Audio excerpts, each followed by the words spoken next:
دوستو، ان ویڈیوز کو دیکھ کر دل بہت ہی رنجیدہ اور غمزدہ ہو جاتا ہے، پر یہ اللہ کی قدرت ہے۔ میں ایک مثال سمجھنا چاہوں گا۔ جب کسی باپ کو 2-4 بیٹے ہوتے ہیں تو ان میں سے ایک نافلک جو والدین کی قدر نہ کرتا ہو، جو ان کے حکم کی تعمیل نہ کرتا ہو، صرف چوری، ڈکیتی، لوٹ مار، شراب، بدکاری کرتا ہوا نظر آئیں تو لوگ اس کے باپ کے پاس جا کر اس بچے کے خلاف شکایت کرتے ہیں۔ باپ بچے کو بہت سمجھاتا ہے پر بچہ ایک بھی نہ مانتا، پر کبھی کبھار باپ بچے پہ ہاتھ بھی اٹھاتا ہے، اسے تھپڑ بھی مارتا ہے، لیکن چند منٹوں کے بعد یا چند گھنٹوں کے بعد باپ پھر بیٹے کو گلے لگاتا ہے اور کہتا ہے، بیٹا میں آپ کو مارنا نہیں چاہتا ہوں، مجھے آپ سے محبت ہے، لیکن میں آپ کو سمجھانا چاہتا ہوں کہ یہ کام نہ کر جس سے آپ کی اور میری عزت گر جائے۔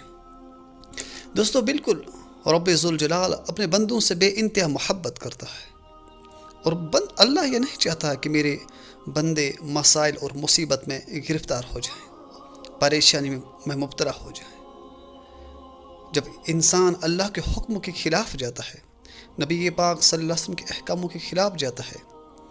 تب اللہ تعالیٰ یہ چھوٹے چھوٹے مسائل اور مصیبت پیدا کر دیتا ہے۔ کبھی برف باری، کبھی جلا باری، کبھی طوفان، کبھی آندھی اور کبھی زلزلے آ ہی جاتے ہیں، اور اس سے اپنے بندے کو سمجھانا چاہتا ہے، اے میرے بندے، آپ اسباب پہ بھروسہ نہ کر، اسباب کچھ نہیں ہے، یہ اسباب ختم ہونے والے ہیں، آپ مسبب الاسباب کی طرف آئیں، یعنی اللہ ذل جلالہ کی طرف آئیں، اس کے سامنے جھکیں، اس سے صلح کریں، اس سے دوستی کریں، اللہ آپ کو اس سے بہتر عطا کرے گا۔ ورنہ وہ اللہ اگر چاہیں تو ہمارے جانوں پہ بھی مشکل پیدا کر سکتا ہے، ہمیں موت آ سکتا ہے، ہمیں مسائل اور مصیبت آ سکتا ہے، لیکن وہ ہمارے اسباب کو لے جاتا ہے تاکہ میرے بندے کو اسباب سے بھروسہ اٹھ کر اللہ کی طرف آ جائے۔ ورنہ اللہ میں یہ قدرت ہے کہ وہ ہمارے جانوں پہ بھی ظلم کر سکتا ہے، لیکن اسباب کے ذریعے ہمیں سمجھانا چاہتا ہے، اے میرے بندے، پلٹ آؤ اپنے کریم رب کی طرف، اس رب کی طرف جو آپ کو ماؤں سے زیادہ محبت کرنے والا ہے، اس رب کی طرف جنہیں آپ کی زندگی بخشی ہے۔ لیکن انسان جب غفلت میں پڑ جاتا ہے، اللہ کی قدرت کو بلا دیتا ہے، اللہ کے احکام کو بلا دیتا ہے، رسول اللہ صلی اللہ علیہ وسلم کی عظیم قربانی کو بلا دیتا ہے، تب ایسے مسائل پیدا ہو ہی جاتے ہیں۔ لیکن انسان کو اللہ پر یقین ہونا چاہیے، کیونکہ اللہ ہی کریم ہے، اللہ ہی رزاق ہے، اللہ ہی سب کچھ دینے والا ہے۔ اس لیے دلوں کو مضبوط بنا لیں، اللہ پہ یقین کریں، آؤ آج سے اللہ سے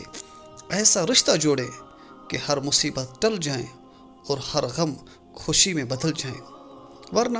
ویڈیوز اپلوڈ کرنے میں، کمنٹ لکھنے میں، لائک اور شیئر کرنے میں کچھ نہیں ہوتا۔ ہاں، اگر دل پہ کمنٹ لکھ جائے کہ آج سے میں گناہ نہ کروں، اگر ان آنکھوں کو نم کرنا ہے اللہ کے حضور نم کرو، اگر دل کو جھکانا ہے کہ اللہ کے حضور جھکاؤ، پھر دیکھ تیری قسمت بدل جائے گی۔ پر ہم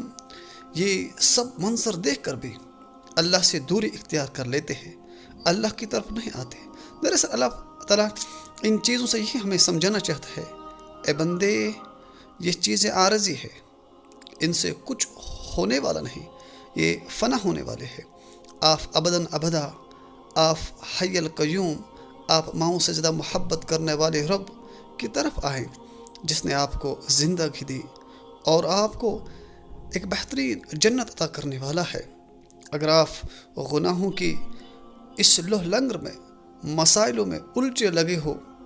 تو یقینی طور آپ کے لیے تباہی ہے، کیونکہ پرانی ساری قوم انہیں مسائلوں میں الجھے ہوئے تھے اور اللہ نے ان کو غرق کیا۔ لیکن اس امت پہ اللہ کا فضل ہے کہ محمد صلی اللہ علیہ وسلم کے صدقے ہمیں چھوٹے چھوٹے عذاب آ رہے اور ہماری زندگی بخشی جاتی ہے تاکہ میرا بندہ یہ عذاب دیکھ کر شاید میری طرف پلٹ آئے، تاکہ میں اس کو سارے گناہ معاف کروں اور آئندہ بخش دوں۔